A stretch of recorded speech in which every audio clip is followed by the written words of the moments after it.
Ahoj, já jsem Ondra, mechanik z Bikepornu a chtěl bych vám dneska ukázat jedno nářadí, který se mi fakt líbí a mám ho hrozně osobně rád, takže si myslím, že by stálo za to, abyste se o něm dozvěděli trošku víc, než jenom jsme o něm napsali a ukázali nějaké fotky a videa.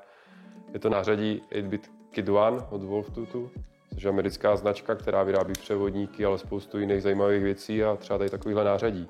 Taková skládačka, která se rozdělá na 3 jednotlivé kusy. Každý ten kus má potom samostatné funkce. Základem jsou tyhle kleště, které už jsou známý a proslulý, takže máte kleště na rychlospojky od řetězu, zároveň máte kleště na matice od ventilků bezdušových, čistítko na zalepené ventilky, na to, abyste vyčistili to mlíko z nich. Na druhé straně najdete klíč na jádra ventilku a center klíč, který vlastně můžete takhle hezky zasunout do toho otočného konce. Krásně se vám s tím pracuje. Celý to nářadí je hlavně super v tom, že je celý krásně vyfrézovaný z hliníku. Ty bity jsou samozřejmě železný, aby víc vydržely a je krásně hladký, krásně zpracovaný a hlavně tenký, takže se dobře nosí v kapse, transportuje různě na traily, dobře se s ním cestuje, lehoučký, takže fakt uděláte s ním spoustu oprav.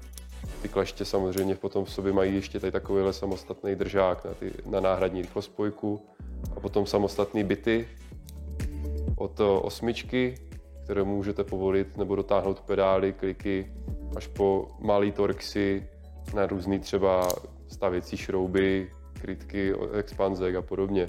Takže fakt jako krásný kus nářadí, zkombinovaný s velkou, dlouhou, mohutnou plastovou montpákou, kterou nemáte problém vyzout nebo nazout fakt i tvrdou bajkovou nebo enduro gumu s výbornou věcí, rovnačkou na ohnutý patky hliníkových hrávků, dost raritní nářadí, raritní nástroj, který konečně zařadili do nabídky, že nemusíte používat kleště, ale krásně jste schopní si tu patku hezky narovnat, víceméně na trailu.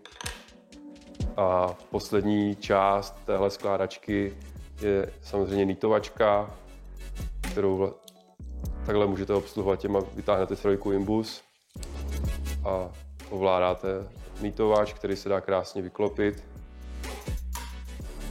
Na druhé straně máte integrovaný takovýhle malinký nožík, kterým si můžete pomoct, když potřebujete cokoliv uříznout, nějaký třeba vyčnívající knot z pneumatiky, nebo kus zipásky, nebo prostě potřebujete něco rozříznout, takže krásný, tenký nožík, schovaný, jednoduše ovladatelný. A potom vevnitř máte takovouhle schránku, kam si můžete schovat třeba právě ty jádra ventilků, jak už auto na tlumiče nebo presta na pneumatiky. Já tam třeba ještě rád vozím náhradní niple, když mi třeba prasknou, potřebuju centrovat. A pak tady máte takovouhle jednoduchou pinzetu, kterou vytáhnete ven. Tady máte náhradní knoty, náhradní břit do toho nože.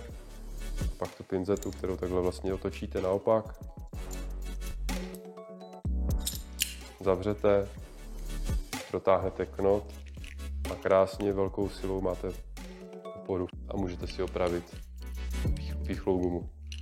Krásně se s tím dělá, je dobře tvarovaný to nářadí a takový hrozně příjemný bonus na tu práci je to, že všechno je na magnet, to znamená krásně to hezky za sebe zapadá, drží, nikde se nic nepovoluje, nikde vám nic neplandá. Poskládáte, dáte do baťohu, do kapsy, do ledvinky, do brašničky, frčíte, obsloužíte s tím, bych řekl, 99% veškerých oprav, které na vás čekají někde v poli. A já třeba osobně jsem to nářadí vezl na Kejbepik, kde jsem mohl být mechanikem a dost jsem s ním spravil a dost jsem si ho oblíbil a víceméně to bylo moje jediné nářadí, který jsem měl s sebou a mohl jsem si ho vzít do letadla, protože velký kufr s nářadím mi ztratili na letišti a díky tomuhle jsem byl schopný přežít dost dlouho a nic mi nechybělo. Krásně jsem si zamechaničil a fakt ho mám od té doby ještě víc radši.